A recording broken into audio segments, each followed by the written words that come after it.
Tarihin her döneminde aziz olan büyük Türk milleti.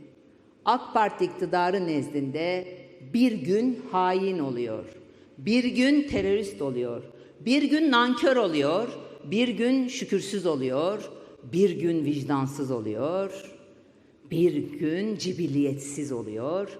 Nitekim geçtiğimiz haftada hiç utanmadan, sıkılmadan, zerre duraksamadan bu aziz millete çürük ve sürtük dendi. Bu hakareti denize dökülüşünü unutamayan bir Yunanlı etmedi. Ben şimdi doğal olarak kendisine sormak istiyorum. Hayırdır Bay Kriz? Neden bu kadar korktun?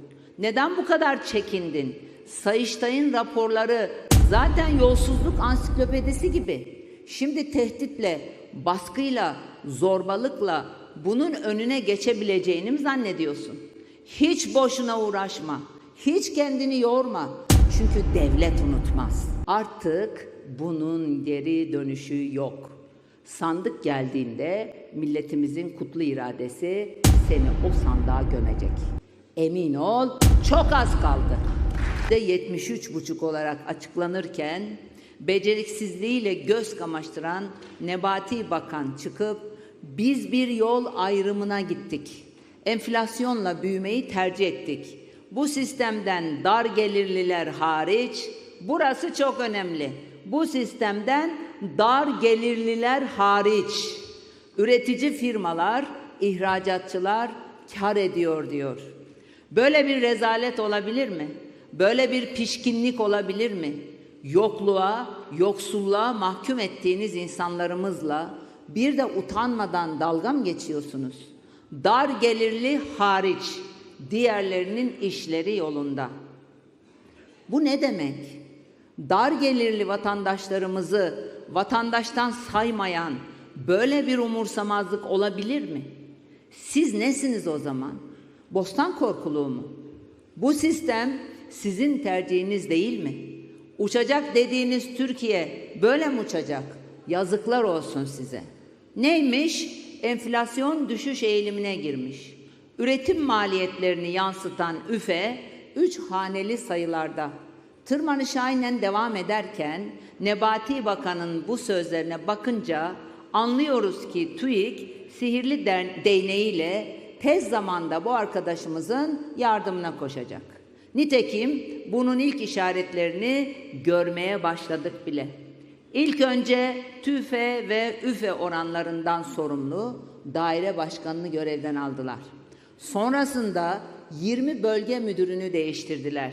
Şimdi de TÜİK bu aydan itibaren domatesin, patatesin kilosunu ne kadardan hesapladığını, kira fiyatlarını ne kadardan hesapladığını yayınlamayacağını açıkladı.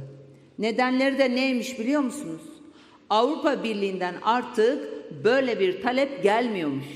Şu işe bakar mısınız?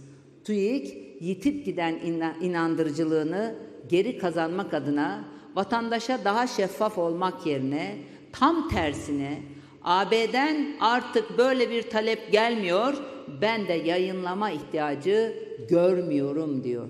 Yani kendisini bu ülkenin vatandaşına karşı değil, sadece Sayın Erdoğan'a karşı sorumlu hissediyor. Yani Türkiye Cumhuriyeti Devleti'nin bir kurumu değil de Tayyip Bey'i üzmeyen istatistik kurumu olduğunu itiraf ediyor.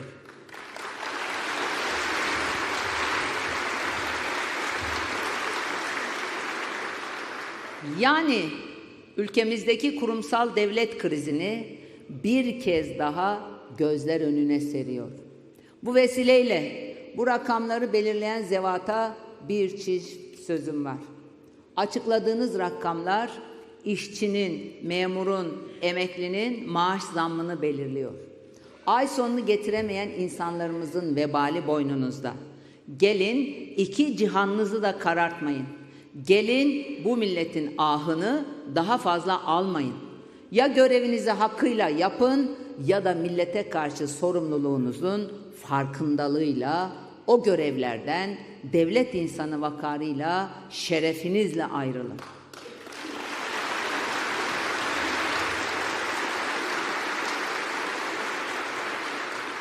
Sakın unutmayın, ah ile abad olan derd ile berbat olur. Benden söylemesi. Aziz milletim, ülkemizde giderek derinleşen kurumsal devlet krizi maalesef TÜİK'le de sınırlı değil. Keşke sadece o olaydı. Geçtiğimiz Mayıs ayı devletimizin iki köklü kurumunun, Sayıştay'ın ve Danıştay'ın kuruluş yıl dönümleriydi. Biliyorsunuz ki her iki yargı kurumumuz da kadim devlet geleneğimizden damıttığımız köklü kurumlarımızdır. Tabii ki böyle olduğu için de Sayın Erdoğan'ın en sevmediği kurumlarımızdır. Çünkü biliyorsunuz ki kendisi adeta devletimize, milletimize ve tarihimize ait ne varsa yıkmaktan, bozmaktan ve yozlaştırmaktan sorumludur. Aksini yapamadığı herkese ve her şeye de uyuz olur. Nitekim iki kurumumuzun yıl dönümü törenlerinde yaptığı konuşmalarda her zamanki gibi yine bu ülkenin Cumhurbaşkanı'nı değil de adeta devlete karşı mücadele eden bir fanatiği gördük. Anayasal görevi kamu idarelerindeki mali faaliyetleri denetlemek olan Sayıştay'a çıktı ve her zamanki yakışıksız tarzıyla ayar verdi. Açık aramayın dedi. Yani işinizi yapmayın dedi. Ben şimdi doğal olarak kendisine sormak istiyorum. Hayırdır Bay Kriz? Neden bu kadar korktun? Neden bu kadar çekindin? Sayıştay'ın raporları zaten yolsuzluk ansiklopedisi gibi. Şimdi tehditle, baskıyla, zorbalıkla bunun önüne geçebileceğini mi zannediyorsun? Hiç boşuna uğraşma. Hiç kendini yorma. Çünkü devlet unutmaz. Bugün unutmuş gibi görünse bile unutmaz. Bunu böyle bilesin.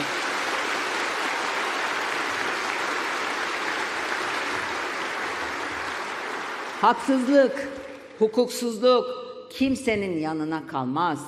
O raporlar elbet bir gün döner dolaşır, ilgililerin yakasına yapışır. Bitti mi? Bitmedi. Aynı şekilde Danıştay'a da hem sopa gösterdi hem de hukuk dersi verdi. Biliyorsunuz Bay Kriz her bir konunun uzmanıdır. Neymiş? Vesayete koltuk değnekliği yapan gizli, açık örgütlerin arka bahçesi haline dönüşen, menfaat hesaplarının aleti olan bir yargı millet adına karar veremezmiş. Peki Danıştay'ın görevi ne?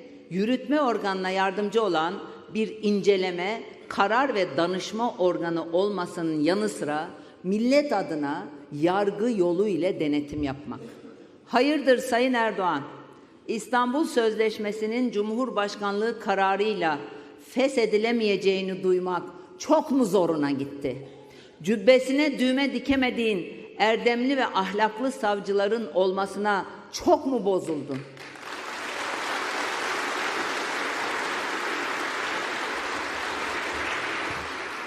Yargıyı tamamen vesayetin altına alamadığın için çok mu darlandın?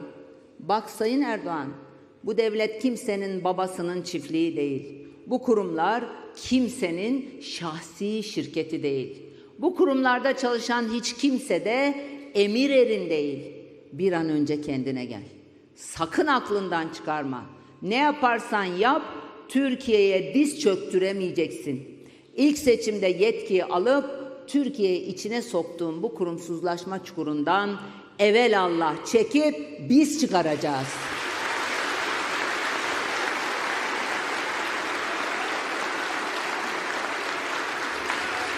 Sağ olun, sağ olun, sağ olun. Kurucu değerlerimizi hatırlayarak çıkartacağız. Atatürk'ün koyduğu büyük vizyona, Cumhuriyetimizin o kutlu iradesine sarılarak çıkartacağız. Sen ve arkadaşların istediğiniz kadar yıkmaya çalışın. Biz milletimizle el ele, omuz omuza verip Türkiye'yi düze çıkartacağız. Sen de oturup muhalefet sıralarından memleket nasıl yönetilirmiş kıskançlıkla izleyeceksin. Şimdiden alırsan iyi edersin.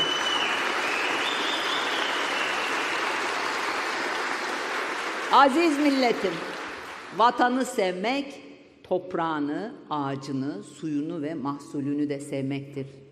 Doğayı korumak, kollamak ve gözetmek aslında vatanı savunmaktır.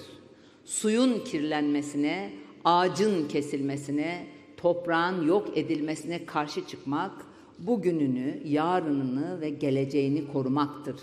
Ama maalesef iktidar mensupları bu bilinçten tamamen uzak zihniyetleri ve eylemleriyle bizleri her gün yeni bir cephede savaşmaya zorluyor, mücadeleye zorluyor.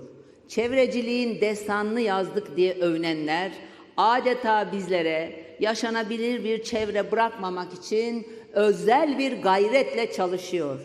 Döktüğü betonun yanına peyzaj olarak 3-5 fidan dikmeyi çevrecilik zanneden betonarme çapsızlık bizlerin gönlünde her gün yeni bir yara açıyor. Mekan değişiyor, zaman değişiyor ama cennet doğamıza edilen ihanet değişmiyor.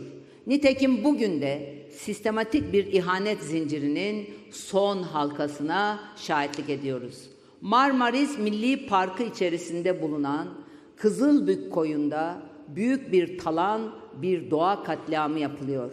Rantiyeler yine iş başında. Yine bir otel, yine bir inşaat projesi uğruna ormanlarımız, nefesimiz, canımız kesiliyor.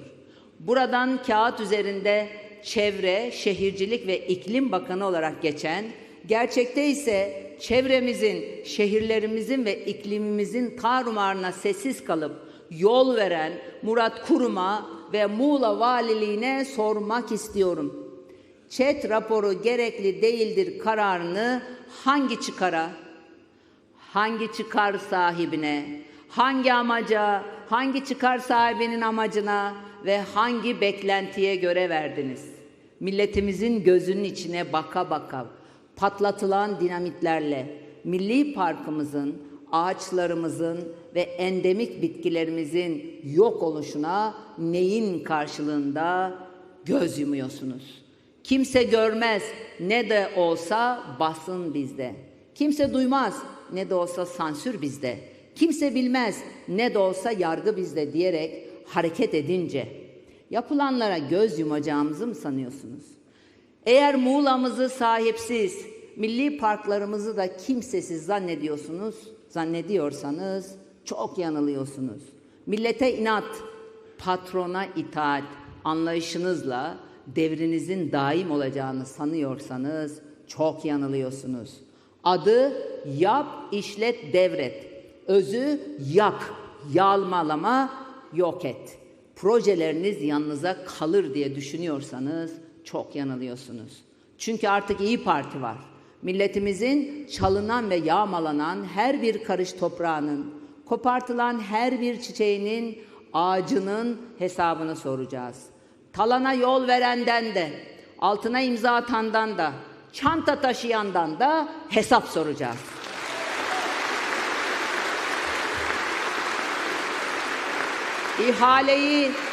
İhaleyi alandan da, şantiye kurandan da, ranttan beslenip semirenden de hesap soracağız. Şimdiden tüm ilgilileri uyarıyorum. Herkes ayağını denk alsın. Bunun şakası yok. O sandık elbet milletimizin önüne gelecek. Biz de milletimizden yetkiyi alınca göz göre göre bu ihanete paydaş olanlardan milletimiz adına hesap soracağız. Yargıyla soracağız, Danıştay'la soracağız, Sayıştay'la soracağız. Ve ne olursa olsun bu işin peşini bırakmayacağız.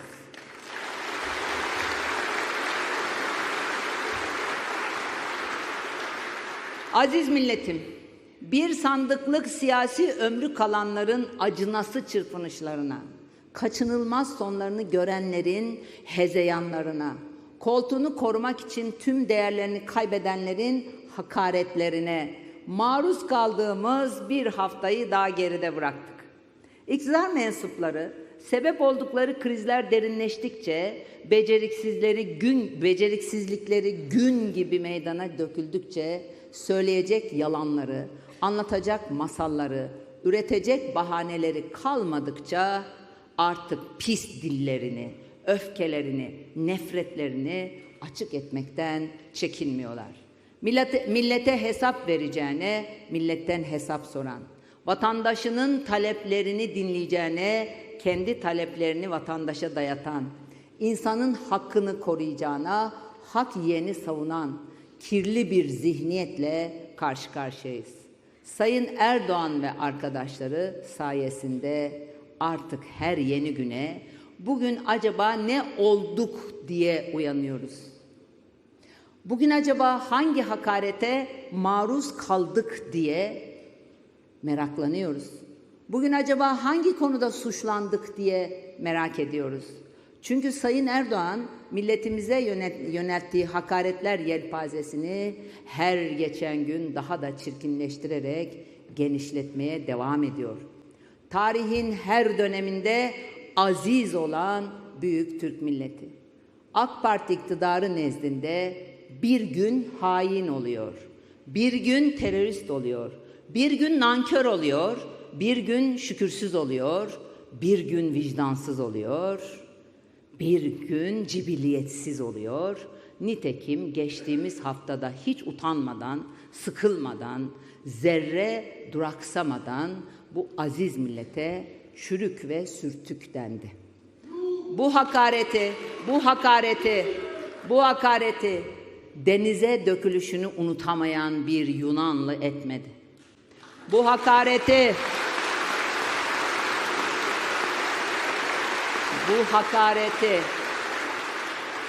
geçmiş yenilgisinin karın ağrısını taşıyan bir İngiliz de etmedi.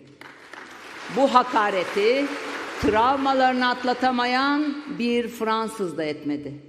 Bu hakareti bu ülkenin Cumhurbaşkanı etti. Cumhurbaşkanı, yazıklar olsun. Bak Sayın Erdoğan, sen bu ülkenin Cumhurbaşkanı seçildiğinde bir yemin ettin. Neydi o yemin, hatırlıyor musun? Ben sana hatırlatayım. Devletin varlığını ve bağımsızlığını, vatanın ve milletin bölünmez bütünlüğünü, milletin kayıtsız ve şartsız egemenliğini koruyacağına yemin ettin. Anayasaya, hukukun üstünlüğüne, demokrasiye, Atatürk ilke ve inkılaplarına ve layık cumhuriyet ilkesine bağlı kalacağına yemin ettin. Milletin huzurunu ve refahını koruyacağına, milli dayanışma ve adalet duygusu içerisinde herkesin insan haklarından ve temel hürriyetlerinden yararlanması ülküsünden ayrılmayacağına yemin ettin.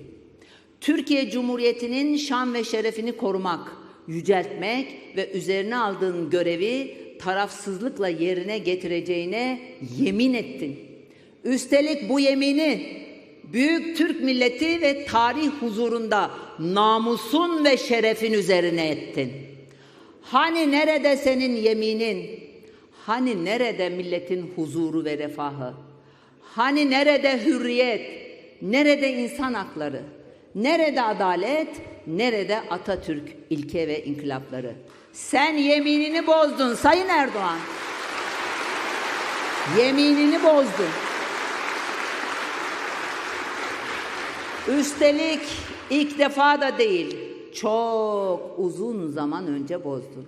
Kibrinin esiri olup hakikate kör olurken bozdun. İktidar sarhoşu olup milli iradenin tecelligahı olan Gazi Meclisimizi vesayetin altına alırken bozdun.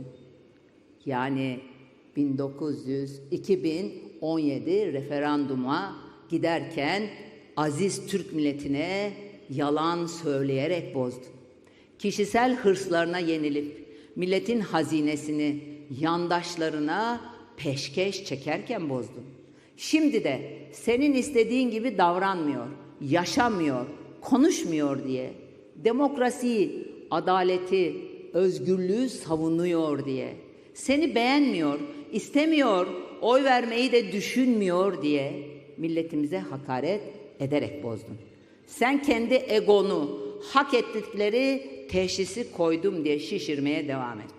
Sen kendi vicdanını milletimizin diliyle konuştum diye rahatlatmaya devam et. Sen bu hakareti sadece gezici diye yaftaladıklarına ettiğini zannetmeye devam et.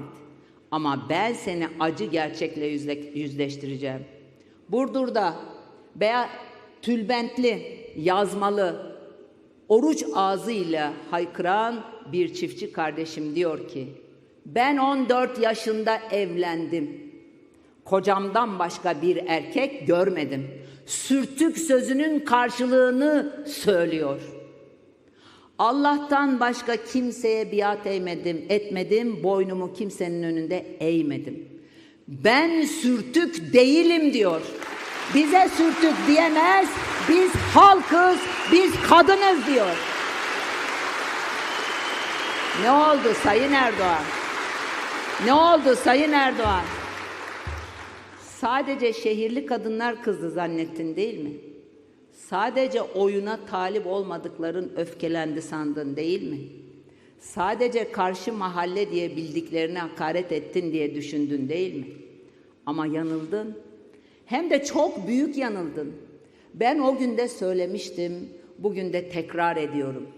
Gezi başlangıcından bizzat senin elinle rayından çıkartılmasına kadar geçen süreçte, tekrar söyleyeyim, başladığı andan senin elini sokup rayından çıkarttığın güne kadar olan süreçte, sağcısından solcusuna, muhafazakarından sekülerine, kadınından erkeğine, yaşlısından gencine, herkesin istibdat rejimine karşı sergilediği bir ruh, bir duruş, bir direniştir.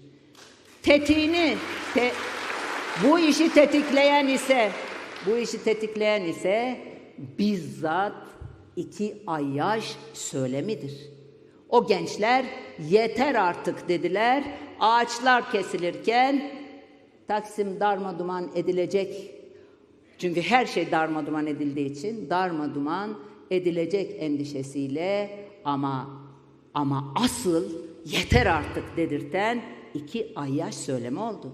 Sen bunu görmedikçe oraya katılan kadınlara, erkeklere, katılmayıp destekleyen kadınlara ve erkeklere bu hakaretleri ettikçe çok daha derine batıyorsun Sayın Erdoğan. Sen Cumhurbaşkanı olarak bütün milletinin hakkını, hukukunu, namusunu, şerefini koruyacağına da namusun ve şerefin üzerine yemin ettin. İstesen de istemesen de bu gerçeği değiştiremezsin. Ne yaparsan yap bu ruhu yenemezsin. Ne kadar sayıp sövsen de işte en sonunda böyle mağlup olursun. Ama hiç merak etme. Sana esas dersi bu aziz millet sandıkta verecek. Edebi de, ahlakı da, saygıyı da sana sandıkta gösterecek. Sen milletin dili diye edepsizliği, adapsızlığı haklı çıkarmaya çalışa dur. Hakaret ettiğin bu aziz millet sana en okkalı tokadını sandıkta gösterecek. Çünkü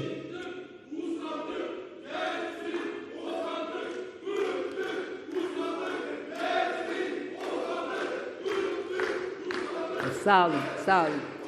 Birleştireceğine nefret saçan kişiden, saçandan Cumhurbaşkanı olmaz. Çünkü milletin namusunu koruyacağına, namusa dil uzatandan Cumhurbaşkanı olmaz. Çünkü devletin varlığına sahip çıkacağına, kendini devlet yerine koyandan Cumhurbaşkanı olmaz. Çünkü Türkiye Cumhuriyeti'nin şanını ve şerefini yükselteceğine, ayaklar altına aldırandan Cumhurbaşkanı olmaz. Çünkü vatanın bölünmez bütünlüğünü savunacağına, vatan toprağını bir türlü sahiplenemeyenden, kupon arazi olarak görenden Cumhurbaşkanı olmaz. Çünkü hukukun üstünlüğüne, adalete, anayasaya bağlı kalacağına, yandaşa, saraya, koltuğa bağımlı kalandan Cumhurbaşkanı olmaz. Ez cümle sözünden dönenden, yeminini bozandan, emanete hıyanet edenden Cumhurbaşkanı hiç olmaz.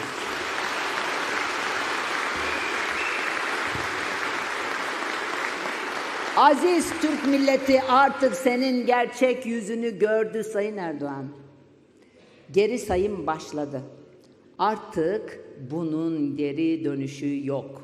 Sandık geldiğinde milletimizin kutlu iradesi seni o sandığa gömecek. Emin ol, çok az kaldı.